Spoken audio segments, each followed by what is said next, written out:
On today's Locked On Thunder podcast, we're going to dive into the Oklahoma City Thunder Mailbag episode, answering your questions about how the Thunder can get over the hump of their slow start to the season and really to first half. So what's the key to that for the Thunder game to game? Plus, looking at Josh Giddey's development and should Lu Dort come off the bench? All of that and more coming up on today's Locked On Thunder podcast on the Locked On Podcast Network, your teams every day.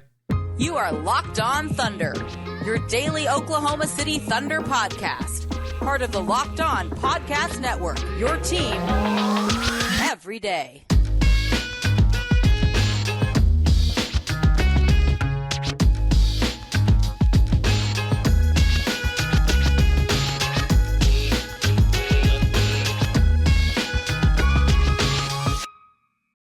Let's get it going on the Locked On Thunder podcast, on the Locked On Podcast Network, your teams every day.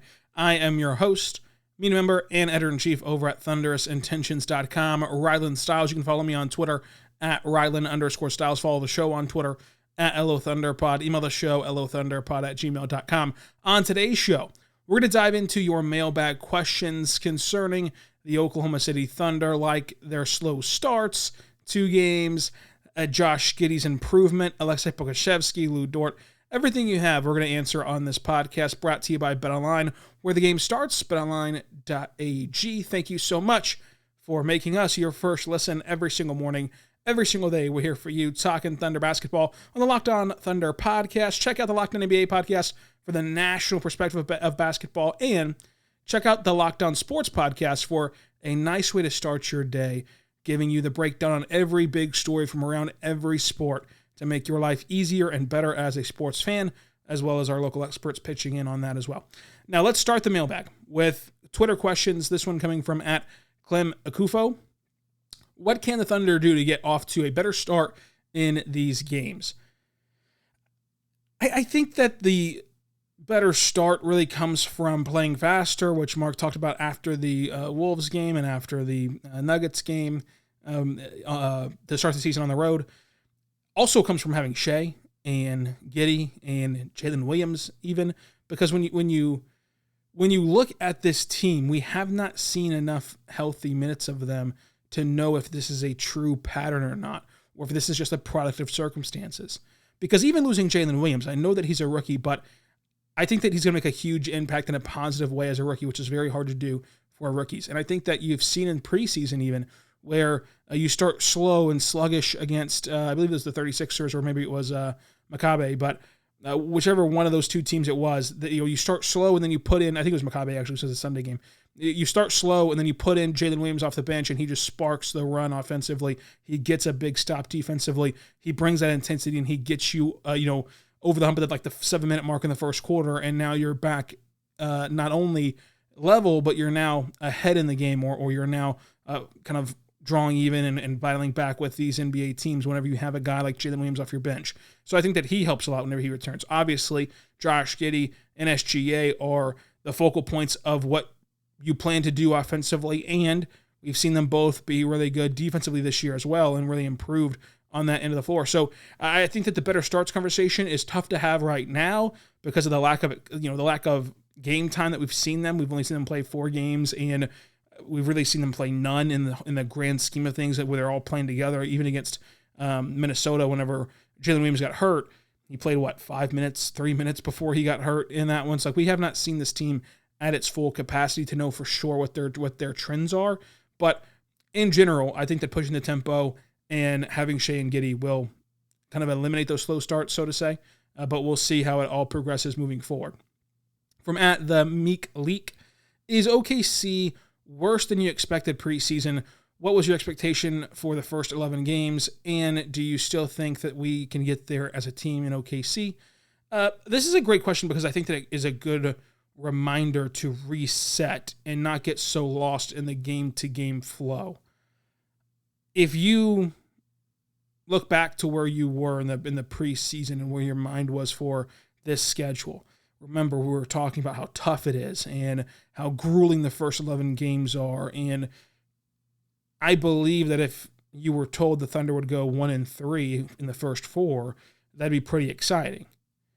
So especially given the circumstances of no Chet, no Jalen Williams, no SGA, and of course those injuries happening in the first 4 games, to still get a win out of the 4 is impressive enough as it is. But my expectation was, I said on the podcast, I think that they'll be favored in Vegas one time in this stretch, and it'll be against Detroit, or maybe twice, and then be favored against Orlando as well.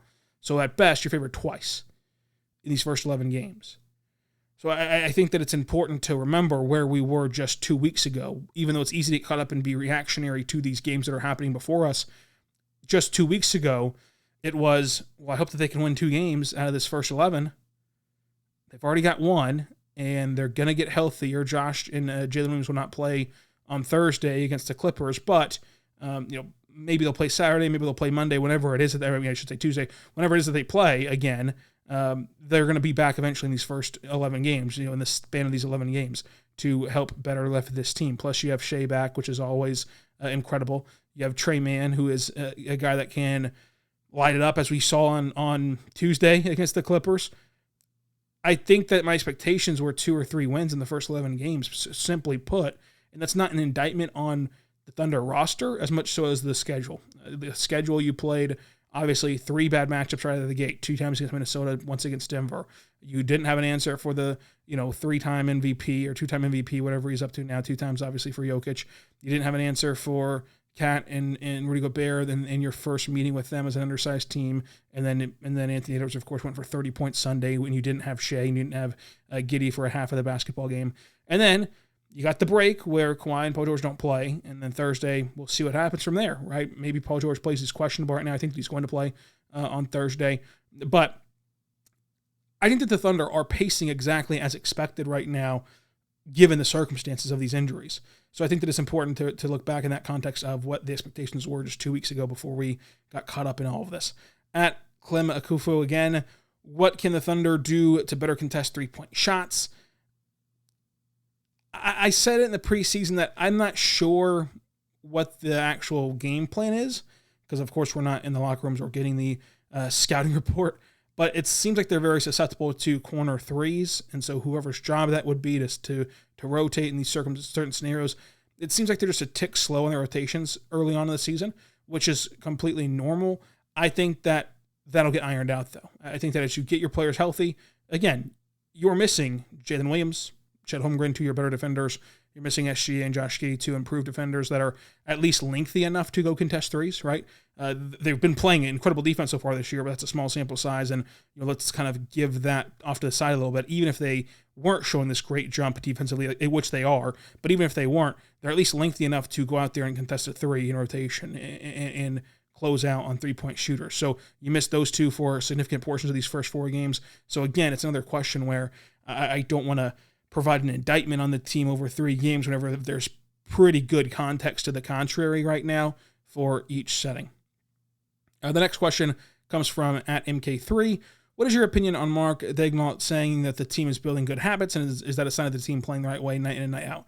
I think that this team is playing good basketball. As I mentioned Sunday, Trey Mann goes 0 for 6, but that wasn't a bad 0 for 6. He created separation. He broke down his defender. He got space to shoot wide open threes that just missed, and they're probably going to go in most nights, if you had to guess, given Trey Mann's track record and his shooting ability. Stuff like that is, even though you lost 3 straight games to start the season, there were positive things to take away from it. And I think that the rotations that we're going to get into is also a sign of them building strong foundations and habits within the team and the construct of this team. We'll get into rotations. We're going to get into Lou Dort. We're going to get into Pokusevski and so much more, all coming up on the Locked On Thunder podcast. But first, I want to tell you right now about our good friends over at LinkedIn, folks. LinkedIn is here for you 100% across the board. You're going to hire qualified candidates that are available. That's why that you check out the LinkedIn jobs right now and find the best qualified candidates for your job. You can have the hashtag We're Hiring framed to your LinkedIn jobs post to help you find the better hires, because they give you access to screening questions. They give you access to find the people with the right skills and experience so you can quickly prioritize those that you want to interview and hire and get the best qualified kind of employees for your job that you want to hire for your small business. Small businesses rate LinkedIn Jobs number 1 in delivering qualified hires versus their leading competitors. LinkedIn Jobs helps you find the qualified candidates that you seek faster. Post your job right now for free. That's linkedin.com/LockedOnNBA. That is linkedin.com/LockedOnNBA. And LinkedIn gives you those screening questions that are really helpful to see how they respond to that. Dictates, hey, I can see the resume. I can see the way they answer these screening questions. Are they a good fit to even consider an interview? Because your time is very valuable. They also have different like skill-based tests that you can put them through that are really important tools to know. Like, let's say that you're going to hire somebody for a job that requires audio editing and they don't know how to edit audio, and you find that out in the skill-based training. That helps you a lot to skip over an unqualified candidate. Or if they just knock it out of the park, wow, you might kind of accelerate their application and accelerate their interview process and all that good stuff. So check it out today. Post your job for free by going to linkedin.com/LockedOnNBA. Go there right now at linkedin.com and hire easier at LinkedIn.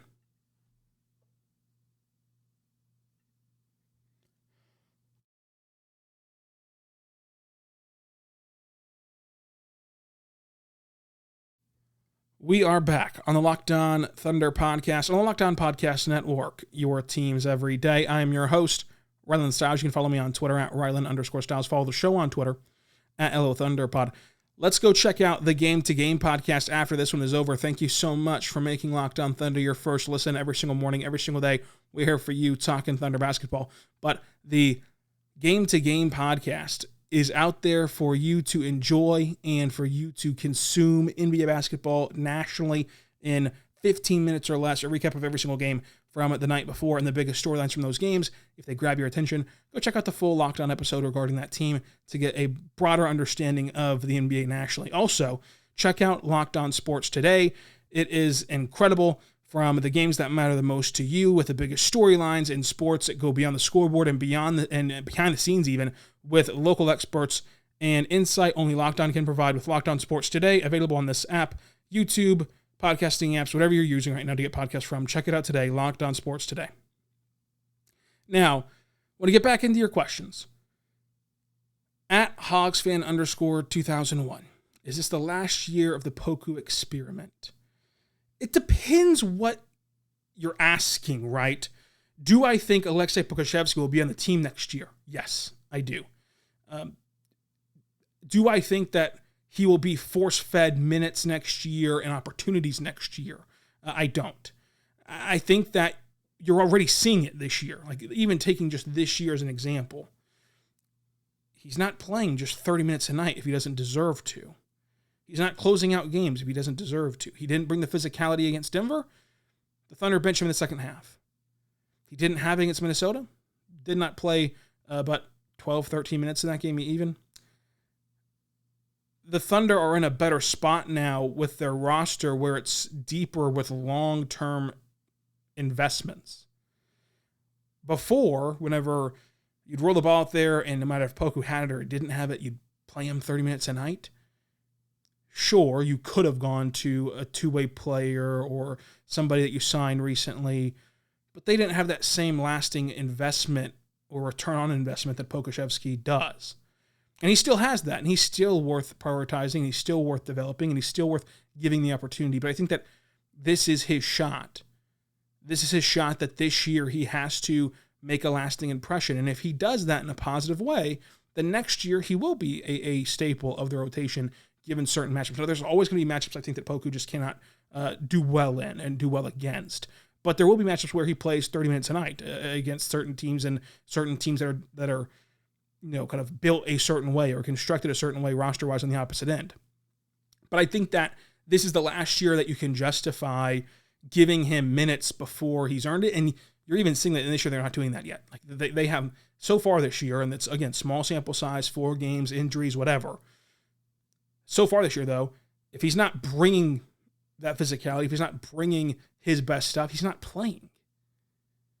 I mean, the longest he's played was that opening night game where he was really good up until the very end. At the very end, you played in the last 30 minutes, he just went over 4, whatever, and you just, at the last 3 minutes, you can't take him out of the game. It's over with. The game's done. But if he doesn't come out of the gates with the right tone and the right kind of ability, then he doesn't play. So, again, if your question is about does he start games next year, and does he play 30 minutes a night next year, or 25 minutes a night, or 20 minutes a night next year, I think that the answer is that it's totally dependent on what happens this year. If your question is he on the team next year, I think that he's on the team next year. As of right now, I would say that he's on the team next year for the Thunder. So depending on how you want to lean that way. At Giddey Stan, love the podcast. Thank you. Overall, do you think Giddey's development is in a good spot for his age, or is there more that he can work on to better his game? I think that Josh Giddey is progressing ahead of schedule, actually. And I try to not sound like a homer here, but I believe that the defense has come around a lot sooner. The defensive intensity and activity and mindset has shifted. Like you have not had to beat that into his head, right? You've not had to get on him about changing the way he looks at defense. One off season in the books, and he's already playing as active as we've seen defensively, and he's already understanding that that's part of his role and part of his responsibility in the NBA to play for this organization. So that's been great. The shooting stuff has made a huge leap. Now, will that show up in the percentages? I don't know, and I don't really project it to. If it does, it's great, but if it doesn't, it's not the end-all, be-all. It has already shown up in a big way in not only the tweaks to his form that are very noticeable, like the feet, setting and how they set after the shots are released and all that good stuff, but also in his comfortability shooting the ball, like his ability to step into a jump shot, his comfortability shooting while the guy's closing out on him and not freezing up. Like all those sort of things are already ahead of where he should be at this point, 4 games into his second season, quite frankly. So I think that Josh Giddey is actually ahead of schedule on that. The rim finishing, the ball handling, everything that you looked at from a year ago and said, this needs to improve to make him a better basketball player. He has improved at that to some degree. What was any of your grievances with Josh Giddey last year? If you name the defense, if you name the rim finishing, if you name picking his dribble too soon, if you name his jump shot, all of those things to some degree have gotten have gotten better in this second year through 4 games. So just on that alone, just there's no repeat problems and no repeat issues is a good sign that he's progressed quicker than expected, or at the very worst, right on track for where he's supposed to be at. At 315 short fade, why are there so many lineup changes, and why is Muscala getting so many minutes when the Thunder are trying to develop the young draft picks? So, interesting question. I think that there was someone on Twitter even the other day that was talking about Pokusevski's minutes versus Mike Muscala's minutes, and I kind of broke that down for him. And they were saying, why does Mike Muscala play 20-plus minutes a game? And to that point, he had never played 20 minutes a game, much less 20-plus minutes in a game for the Thunder this year. So, I think that a lot of that is just perception versus reality. Number one, young draft picks. Trey Mann's still playing a ton. Josh Giddey missed a game due to injury, but when he's healthy, he's playing a ton. Jeremiah Robinson-Earl is playing a good amount considering the matchups that the Thunder faced off with, and even looking at just rookies this year. Chet's out for the season, takes away one of your picks. Jalen Williams is out since his 5-minute mark of his NBA debut. Ousmane Dieng has been getting run. He got a lot of run these last couple of games for his standards, and Jalen Williams out of Arkansas, we already knew would be a project type of player, and so then it falls back into your philosophy of throwing Jalen Williams out of Arkansas, who is this kind of center that's a little bit undersized but can play up in the NBA because of his ability to be scrappy and to kind of position his body in a way for rebounds and boxing out and drawing charges and walling up at the rim, all that good stuff. When you look at it that way, when you break it down that way, they haven't had a chance to play Jalen Williams. He's been hurt. We all knew that Chet Holmgren's out for the year, so don't have a chance to play him. And then we all knew that Ousmane Dieng and Jalen Williams from Arkansas, their minutes would be more projections, right? They'd be more projects in the sense of they'd play with the blue a little bit maybe.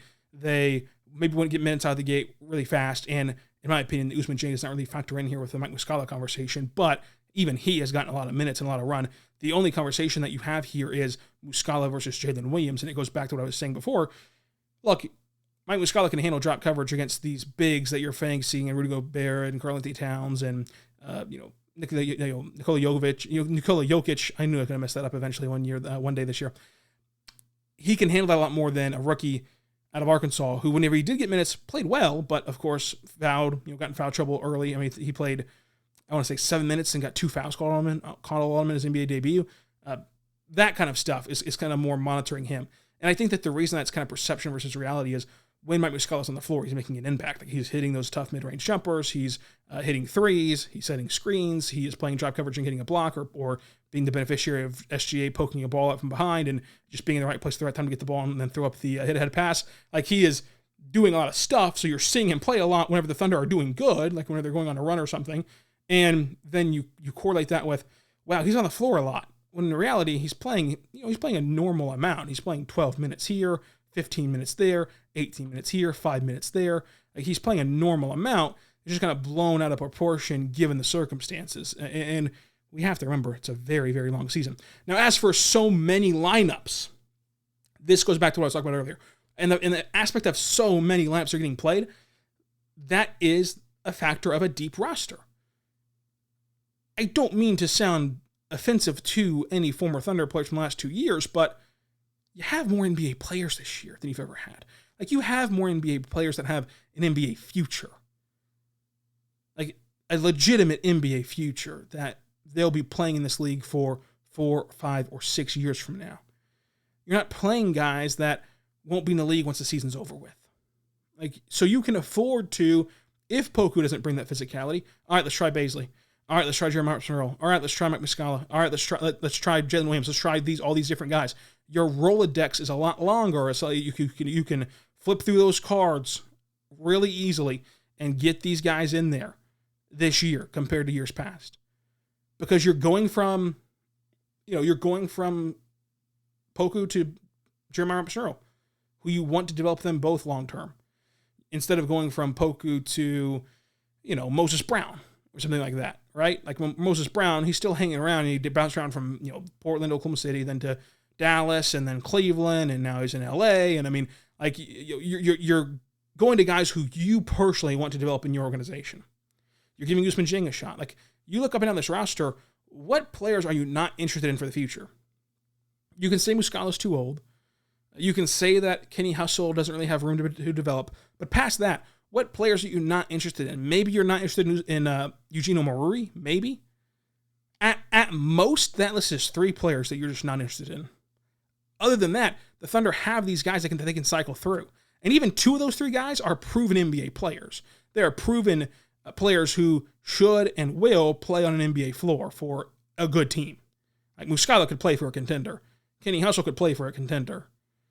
And one of the 2 you think can play for you once you get good again, in Kenny Hustle.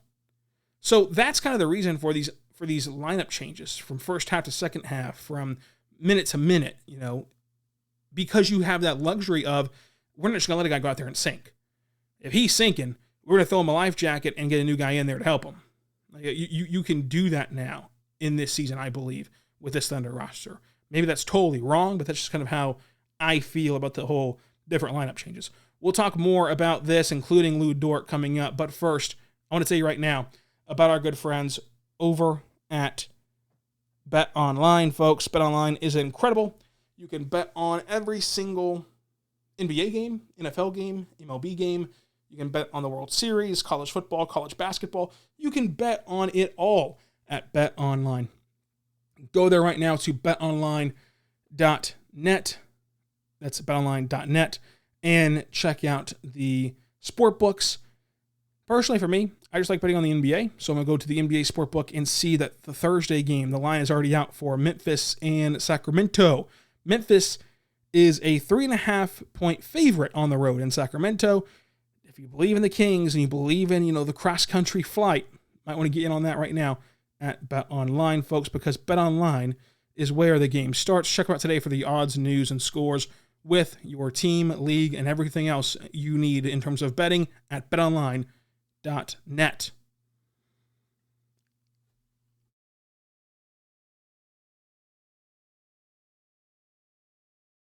We are back on the Locked On Thunder podcast, on the Locked On Podcast Network, your teams every day. I am your host, Rylan Stiles. You can follow me on Twitter at Rylan_Stiles. Thank you so much for making Locked On Thunder your first listen.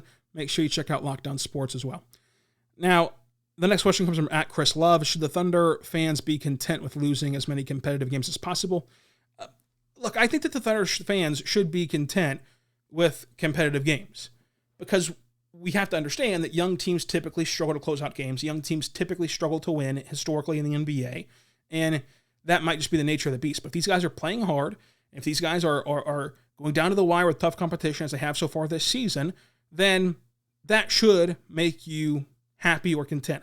I can't tell you how to fan. I can't tell you how to feel, and I don't want to do that. But in my opinion, yes, this season should be about playing competitive basketball, should be about developing these young players on this roster and letting the chips fall where they may. If you get more wins than expected and these young guys can actually close games and they buck the normal trend in the NBA, so be it. All for that. But historically, the trend is that, young teams don't win a lot of games, but that is no excuse not to be competitive, which I think that the Thunder will be competitive this year, and so far so good. At Goggles_FTW1, if the Thunder end up with a second pick and the ability to draft Scoot Henderson, how strongly should they consider trading the pick since the Thunder already have several good guards? Would they consider moving on from Giddey, Dort, or Mann to make room instead? I'm in the camp of, and we'll have plenty of discussion on this in the future. We'll have a draft expert on every single week. We'll do draft player profiles. We'll do mock drafts. We'll do big boards. So stay tuned to Locked On Thunder, anywhere you get podcasts from and on YouTube. For the Scoot Henderson conversation, I get it. His name in the spreadsheet, his position in the spreadsheet is a guard. To me, you don't worry about that. You take the best player available. You take the guy that can be a very high-profile star. Now, do I want to call Scoot generational? That feels a bit strong. Generational does. But I do believe Scoot Henderson will be a multi-time All-Star, will be a multi-time All-NBA player, and has the chance to be one of the most marketable and one of the best players in this league. I believe that. You don't let the players that you already have deter you from taking that player, because the players that you already have all seem to have the same mindset of let's make it work for the betterment of the team. And so you cross that bridge when you get there. If you get to a point where Josh Giddey, Shea, and Scoot Henderson couldn't theoretically work out, well, then let's address it at that point if you're Oklahoma City. The thing I will give credence to is the 2023 draft is loaded. 7-8 names deep of guys that people believe can change a franchise, can be a top 3 player in a franchise. So a guy like Cam Whitmore, who I personally love, and I think that he is a perfect fit for Oklahoma City. I love Cam Whitmore. If you could swing a trade where you get Cam Whitmore plus 2 future first-round picks that are unprotected or whatever, like whatever craziness that you want to get into, that gives a stronger bid to Oklahoma City, who already has a boatload of picks, who already has, they think and hope, generational stars in Chet Holmgren and a star in SGA who's playing at an all-NBA level in this short season so far, but much less an all-star level, and Josh Giddey, who of course can progress into an all-star caliber of player, right? Whenever you had that nucleus intact already, getting Cam Whitmore, getting a couple more first-round picks to replenish your stock, that would be worth, kind of reviewing. But in my personal opinion, you draft the guy like Scoot Henderson, you draft the guy like Victor Wembanyama, and you make it work. I mean, for Victor, you just figure out how him and Chet can work. Figure it out. You guys are both great. This team can be amazing. This team can be historically good. Figure it out. Scoot Henderson, kind of the same conversation with him, Josh, and Shea. At Calabunga43, what's up with Lou Dort's poor shooting? It's early in the season. He's taking some quality shots. Sure, there's been some shots that you wish he would have passed up on. But in general, good decision-making in general, just not going in right now. We'll see. And then at Henry, should Lou Dort come off the bench? Actually, I think that he shouldn't, because I think that Lou Dort's best role offensively and the best way to maximize him offensively is by putting him with players who can take that offensive load off of him. If you put him with the bench, then it's even more pressure to overdo it offensively, and you get in the same boat you're in now, only maybe even heightened to a degree that he suffers offensively. So that is kind of where we are at with this team, and we are out of time on today's podcast. We'll have another podcast out with Stock Watch and more mailbag questions coming up for you later on, so stay tuned for that. Also, a recap of the Clippers game from Thursday on Thursday night, Friday morning, because we have to drive back from Oklahoma City to record that podcast. So check that out, Locked On Thunder podcast, and shout out to the fan that said hi and asked for a picture on Tuesday. If you're listening to this podcast, I appreciate you. If you see me out at the games, I'll always say hi or take a picture, whatever you want to do, or just hang out and talk ball, especially. So until tomorrow, be good and be good to one another.